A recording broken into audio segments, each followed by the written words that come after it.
I'm going to lay out how this panel is going to present itself.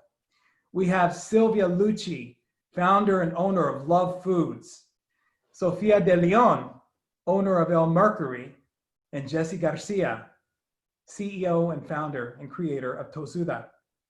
What we're going to do is, for those of you, I know you know these three juggernauts, but we're going to have them introduce themselves to you, elevator pitch style, for about a minute. And then we're going to frame the discussion as follows. We're going to get down to the nitty-gritty. What has happened to these business owners in their transformation from a pre-COVID state to a post-COVID state? Where are they today? How are they relying on sources like the Greater Philadelphia Hispanic Chamber of Commerce? And then we're going to end with a personal statement. So with that said, Silvia, it's an honor to be here with you. Silvia, the floor is yours for an introduction. Hi, it's been a pleasure to meet you. And before anything, I would like to thank Jennifer and Javier and everybody at the Chamber of Commerce, because nothing, the survival or the expansion of LUHV would have happened without you guys. You were incredible for me. So my name is Silvia Lucci.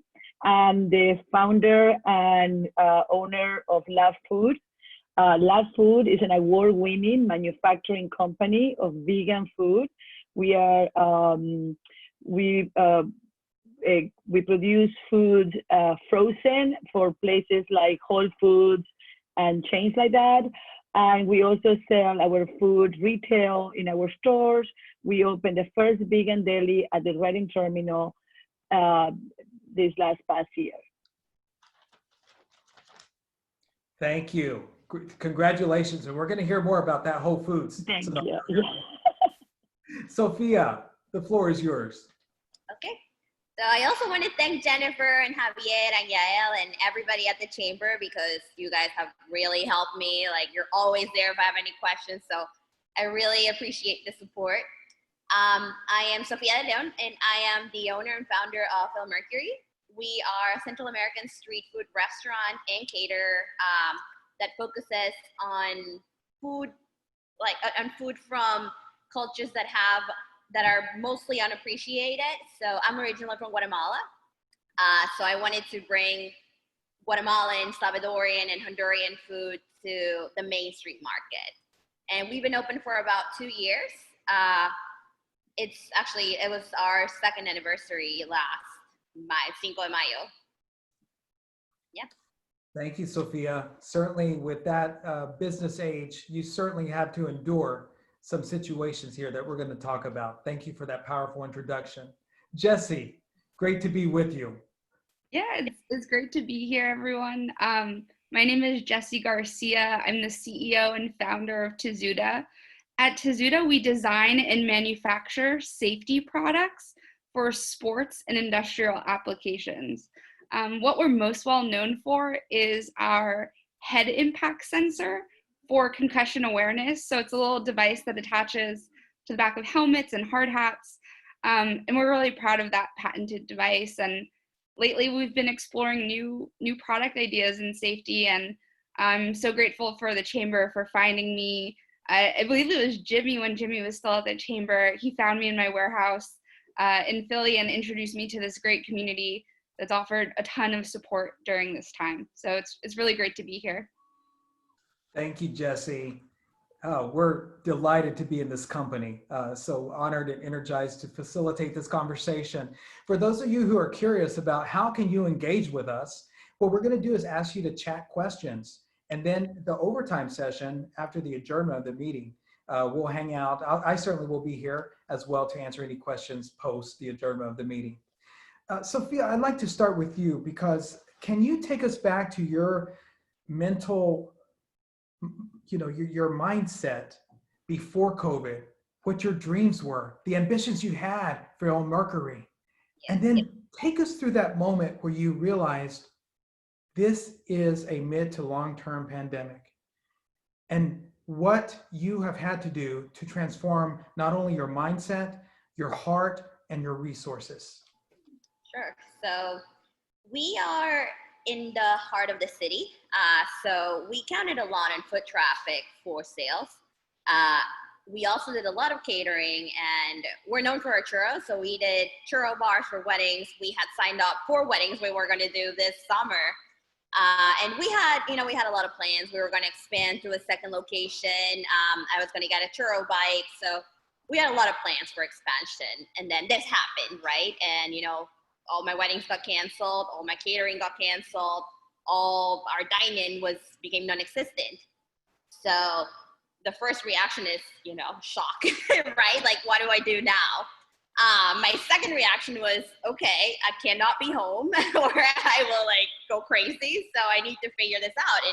And, restaurant workers are essential workers. So I think I spent maybe 3 days, just sitting here and thinking, okay, how can we make this work? How can we get to customers and, still be able to function in this new way, with our windows down, with our door locked. So the first thing we did was we put together a menu for meal delivery. So say we do pupusas individually, instead of selling them individually, we started selling them by the dozen, so that people would be able to make them at home and they would still have access to our food, but in larger quantities, because people are at home and they're still eating. Maybe they're eating more. So we wanted to be able to get to customers that way. We partnered with another restaurant, and we started doing meal deliveries in the suburbs. And then we were able to find partnerships with different nonprofits, including World Central Kitchen and Off Their Plate, so some of them help feed hospital workers, so frontline workers, which, they're risking their lives. So we wanted to also give back and still be able to make meals. So through Off Their Plate, we were able to make meals for hospital workers, and through Roll Central Kitchen, we've been able to make meals for food insecure communities. So we go to Sunday Law Project in Kensington, and we provide meals for people that maybe are not homeless, or maybe they're homeless, but mostly they've lost their jobs and they don't really have access to a grocery, or they don't really know where their next family meal is coming from. So we partner with them, and we've been able to provide meals for the last maybe 6 weeks. And you, when I got to know you a little bit over the course of the last couple of weeks, you also had a transformation of thought, right, of transitioning your business model from catered foods to individual meals, right? Take us through, do you see an opportunity behind that? Are you going to inject some juice into this particular target market? Absolutely. So, all the catering that we did before was family style. But when you think about it, family style, what we want to avoid is multiple touch points. So family style, you think about it, and everybody serve it, getting their food from the same spoon or the same serving, even it's probably not possible. So having all the experience of making individual meals for the homeless or the frontline workers has helped me put together a new menu that is what I'm going to present to all the corporate workers that we had. So now I can say we're experts at putting together individual menus. And that has definitely helped me, and it's going to be how I'm going to transition my catering department from family style to all individual. Fantastic. Well, we need you, and we need to do business with you. So I'm going to order some of your meals, even from the Silicon Valley. We'll deliver. So, I see all this, ridiculous marketing from the likes of Freshly and others. So I just see you in that arena. Best success. Thank you for sharing. Thank you. Silvia, so you have a multi-dimensional business. So how did you break that down when you understood, internalized, wow, we're in for the long haul? Can you tell us about some of your aspirations pre-COVID, and talk us through some of the enlightenments, the aha moments that some people here, some of the entrepreneurs, members, and otherwise could possibly relate to? Yes, definitely. Well, actually, we're all here members, at least the three speakers are members of a program called Accelerate that really has take us from, the way I describe it is, I used to own a business, and I became a businesswoman or an entrepreneur to the program that we did at the chamber. So by the time we were February, in our case, we were the sales. It was the record sales of our company, and so we have a 3-year projection. Everything lined up. We have learned our numbers. We have learned everything we had to do, and we were ready to launch. By that time, by December, we have already franchised our small businesses, and we were in talks with Whole Foods to expand for them to give us first 50 more stores. So that was also depending of us opening new factory. So we had a whole plan through the whole year. And in March, this happened. And in that time, there was no process.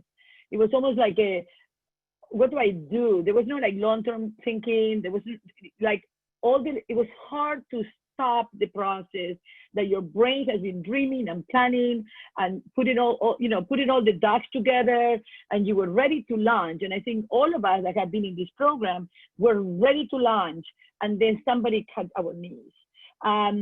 So it took a couple of weeks for me to create this pivot. You know, everybody's talking about, you pivot? I'm pivoting. So and finally, what happened was it allowed me, you know, I have 3 businesses, which one was in the Reading Terminal, the other one is my factory and store in Sapporo, and in my restaurant. So we have to close 2 of those businesses. The Reading Terminal was to a minimum, or the restaurant was closed, and all of a sudden, need, like that's the call of the immigrant need, just made us think, okay. So I contacted Whole Food.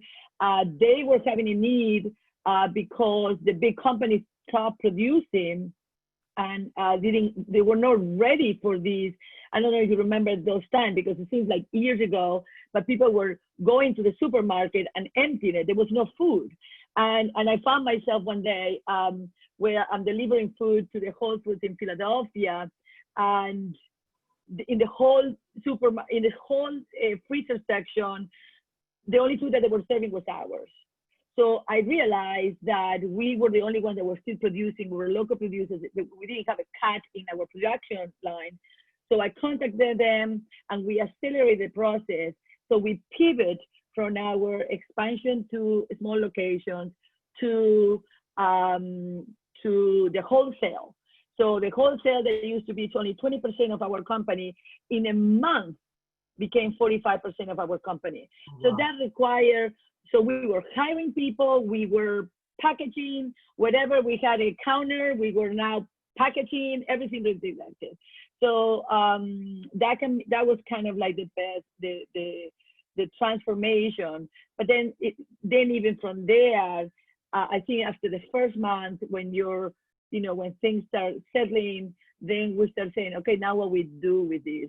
And then the entrepreneur brain starts saying, okay, so this may not happen right now, but this is going to happen. And then all of a sudden, you know, when some of this money start coming in, then, okay, so I'm investing right now in new packaging, and new this, and new that, and I'm refocusing on this. And the incredible part was that now the other part of the business, my franchisees are still interested in opening just a little bit later. So now my company just expanded. Well, certainly having Whole Foods in your compartment of opportunities is taking an opportunity during crisis. Thank you for being bold, for seeing an opportunity and providing a solution. We'll be watching. And congratulations on the acquiring of more Whole Foods space. Jessie, I've had the fortune of knowing Jessie. She's a graduate of our Stanford Scaling Program. In fact, we're up to our 9th cohort, and she graduated from cohort 1 because this fearless Latina is in technology. So Jessie, we've heard 2 amazing storylines about ganas and grit, but you have your own on another dimension. Can you explain, because I was with you last year in San Diego when you successfully pitched in front of a large audience. So you probably had aspirations going into January and February. that had to be reimagined. Tell us what happened, how you felt, and what you did about it.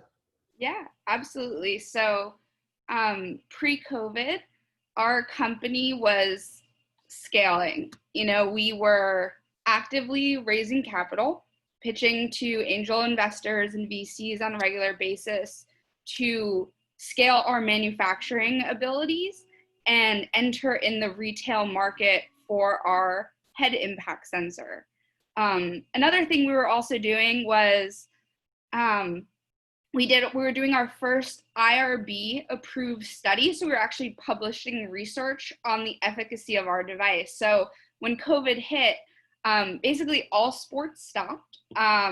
You know, all the pitches and conferences I was supposed to attend to raise capital came to a halt as well. So it was just, you know, all the wind got knocked out of our sails for, you know, and then it was a reality that set in. At first we were like, oh, maybe it's 2 weeks or, you know, but then we realized like how long-term this is. And especially for our product with contact sports, you literally have to physically touch someone. So we're the last in line in terms of return to play. So totally hard and still a tough pill to swallow, because that was, you know, 95% of our revenue was really coming from this type of source. So we had to take a step back. I leveraged the support of Accelerate Latinx and the Stanford program as well, and realized what we had was an amazing team that made this all possible. So we have smart engineers, data scientists, data programming skills, and we're like, we looked at our partnerships that we had. So we reached out to the safety directors of construction companies and women's roller derby, which was doing the study with us. And they said, like, you know, what we're worried about now is how do we return safely and how do we track that? So we made a major pivot in using our skill sets. We are actively developing a new product. It's our first digital product. It's a web app platform for COVID liability tracking for organizations. So it's just like, you know, Women's Roller Derby has 40,000 members. How do they internally track that they are giving the proper guidelines, their members are adhering to them, and that, you know, they have an internal track record of if someone were to get sick or, you know, something were to happen, how do they prove that that didn't happen at roller derby? So we're going down this crazy pathway of like product discovery and development. And like I said, I am really grateful for leveraging partnerships and exploring new partnerships to make it happen. And it's been a wild ride, but I'm excited to be doing something new. Everybody heard that, right? 95%. I mean, I thought you were going to say 60%, 70, 95% for you to have the courage to, like Silvia, you mentioned, to really understand the word pivot. It's one thing to say it, it's another thing to do it. So let's give a virtual clap to these three bold, fearless Latinas before we go into our next segment. We have about 4 minutes here. And Jessie, I want to follow up with a moment that you mentioned about leveraging resources like the GPHCC, Accelerate Latinx, et cetera. And in 30 seconds or less, can you give us a sense of the injection and the catalyzing spirit that those resources gave you in order to pivot like you are doing today? Absolutely. You know, understanding the EIDL, PPP, all the grants, it's a full-time job. And when you're trying to strategize with your own company, navigating that on your own, it was just so impossible. And like, I'm so grateful to Kieran and Yael and everyone in the chamber who put together resources to make it quick and easy to apply and understand what we were getting into right away. And that just took an ease off of my shoulders to know that, you know, fortunately, like we qualified for a lot of things and it didn't take up all my time to do it. where I know some people without this type of support system probably did struggle through. That's so true, everyone. I always tell folks, you know, the PPP and the EIDL are not loss of revenue loans. And in some cases, they don't apply because a lot of our Latino and Latina entrepreneurs don't have payroll, they don't have employees. So we have to keep pushing the envelope and supporting our business owners. I want to ask you, Sofia, a personal question. Like in the middle of everything, and you see all the support from the chats about how we want to support you, the same for Sylvia, same for you, Jessie. But what gave you the strength? I mean, you look fantastic with the branding in the background. What gave you that inner strength to continue? That could be an inspiration. It could be a model. It could be some characteristic. What was that? So maybe two things. Like one, I don't have any other commitments, right? Like this is my everything. Like Merkury to me is my everything. So if it fails, then I have failed on my everything. So I just couldn't let it happen, right? Like closing was not an option. And then two, my staff, like I'm a restaurant, I have staff, and like some people don't qualify for unemployment. So I couldn't leave them out on the table. I wanted to make sure that they were able to provide for their families. So yeah, so like I said, closing was not an option. Quitting payroll was not an option. So we just had to figure it out. I think you just created a new hashtag, closing is not an option. Yeah. Silvia, what about you in terms of, you know, what grounded you, what gave you that injection in a 1 minute or two? What gave you that driving force to be where you are today and to be able to access the likes of opportunities with Whole Foods and others? You know, I like to call the word immigrant has become, for a couple of years, it became a very controversial word. And I am actually very proud to be an immigrant. I'm a non-generation. I'm directly from out. And I think that's what you're trying to get to. You know, the immigrant has a condition that it's not just about being Spanish. We come to this country for a better future. So if you're not an immigrant directly, your mom, your parents, your grandparents did it, and they have something. They have grit. People that come to another country, they take their bags, they pick up what they have. In my case, I overcame poverty, severe poverty in Argentina. I overcame difficult families, and I took up my bag full of values, full of education, and I just came to this country. And what I did, I worked double than anybody else, and I just been working since then. So when this came, is you went back to the immigrant. What do you do from zero? What do you do when adversity hits? What do you do when everything turns around? Well, that's the nature of immigrants. That's the nature of our life day to day, of most 100% of the Spanish community. This is what we encounter. We go against politics, against you know, social structure. We're scratching and stretching. So I just went inside. I just literally said, okay, like Sofia, this is not an option. We already been there. We already know what to say zero. Now we have tools, and we have to learn to use those tools. So that's how I believe. You know, my grandparents did that when they went to Argentina. So I'm a professional immigrant. Great answer. Thank you. Tremendous. You said something that struck to me at the heart, and that is just, I rely on a phrase that adversity introduces us to ourselves. So we're finding out a lot about ourselves. And what I have realized about the three of you is that you're bold, you're fearless, you're passionate, and you're innovative. Congratulations. We'll be watching and supporting you.